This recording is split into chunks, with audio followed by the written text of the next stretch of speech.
life, every day, late at night, not okay. Showbiz Kachika TV.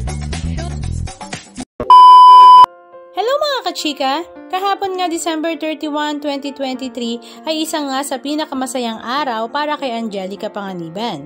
Dahil kahapon nga ay finally kinasal na nga siya sa kanyang long-term boyfriend na si Greg Homan, ang ama rin ng kanyang anak na si Baby Bean. Ikinagulat nga ito ng buong showbiz industry dahil humabol pa nga daw si Angelica Panganiban sa 2023. At nakakatuwang isinara nga daw nila ang taon ng napakasaya at talaga namang nagmamahalan. Marami nga sa mga netizens ang talaga namang tuwang-tuwa nga para kay Angelica Panganiban dahil nga sa mga pinagdaanan nitong mga heartbreaks ay finally ay ikinasal na nga siya sa talaga namang nagmamahal nga sa kanya. Simpleng kasalan nga lang ang naganap sa Amerika pero ito naman ay talaga namang napaka-solemn at dinaluhan nga ng kanilang mga malalapit na mga kaibigan at mga kamag-anak. Kaya naman pala lumipad sa Amerika ang dalawa sa mga BFF ni Angelica sa showbiz industry na sila Bella Padilla at Kim Chu para umattend sa kasalang Greg at Angelica. Present din nga si Direk Andoy, ang isa sa mga BFF ng mag-asawa. Ngayak-ngayak nga si Angelica Panganiban sa galak dahil nga finally ay ikakasal na nga siya sa kanyang true love. Maging ang kanyang asawa na si Greg Homan ay talaga namang maluha-luha rin sa kanilang wedding ceremony.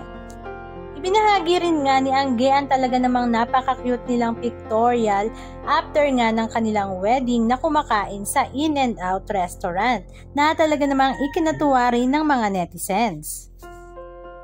Bumuhos naman ang pagbati sa mag-asawa nang ibahagi nga nila sa kanilang mga social media account ang kanilang 123-123 na kasalan. Halika at panoorin natin ang ilan sa mga video clips ganap and pictures na kanilang ibinahagi.